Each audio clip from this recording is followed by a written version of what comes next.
What if we could power our future not by building something new, but by fixing what's already broken in our present? We're going to explore this really powerful idea called redemptive stewardship. And look, this is way more than just an investment strategy. It's a mission. It's about finding and reclaiming wasted resources and putting them to work for a much greater purpose. It's a vision for putting a world gone wrong right. Okay, so here's the core idea in a nutshell. I want you to imagine billions of dollars, not just lost, but literally evaporating from our buildings every single year because of inefficiency. We're talking about a sovereign mandate, a national calling to capture that lost capital and use it to fuel the single biggest technological shift of our lifetime, the AI revolution. So what is redemptive stewardship really? Well, think of it as a whole new philosophy. It's this practice of seeing our buildings not just as assets on a spreadsheet, but as these profound responsibilities. It totally reframes utility waste. It's no longer just some line item on a budget, it's what it actually is, a moral failure and a financial failure. This is all about restoring integrity to our infrastructure.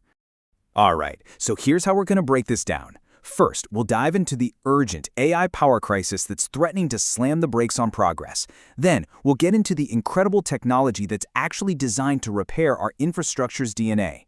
After that, you'll see the genius of how this whole thing pays for itself, and we'll wrap up by looking at the incredible long-term legacy this whole movement is designed to build. Okay, so let's jump right into the big problem we're trying to solve here. There's this massive power crisis brewing just under the surface, and it's threatening to become a major bottleneck for all future progress. And this visual lays out the problem perfectly. The AI revolution is here, and my gosh, are those data centers power hungry. But as you can see, our electrical grid is totally bottlenecked right at the substation level. We literally cannot build new power infrastructure fast enough to keep up with the demand. And here is the number that should stop you in your tracks. If you want to build a new data center today, you could be on a waiting list for a new utility substation for 5 years. Let that sink in. 5? In a world where AI innovation is happening in months, not years, a half-decade wait is an absolute eternity. The industry just can't afford to sit on its hands that long. So this presents every single building owner with a really stark choice, two very different paths. On one hand, you have capital literally evaporating from your building every second through waste and inefficiency. And ignoring it? That's not a neutral act. It is an active financial penalty. But on the other hand, you've got this incredible opportunity to upgrade, to recover that wasted energy, and to turn it into real, actual capital growth. So, if building more isn't the answer, then what is? I mean, what if the solution isn't about new construction at all, but about fundamentally repairing the DNA of the buildings we already have?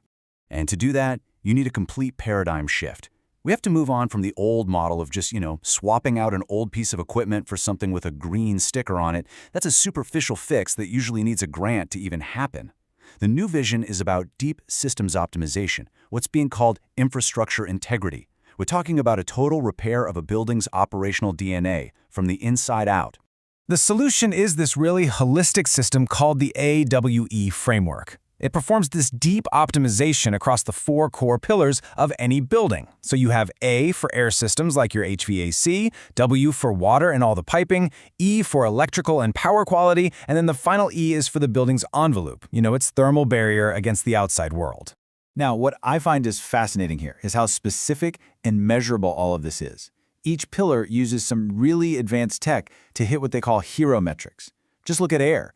They're using UVC light to restore HVAC heat transfer to 99% of factory specs. Or check out water. Hydroflow technology eliminates mineral scaling, which is absolutely critical for the liquid cooling systems that modern AI data centers have to have.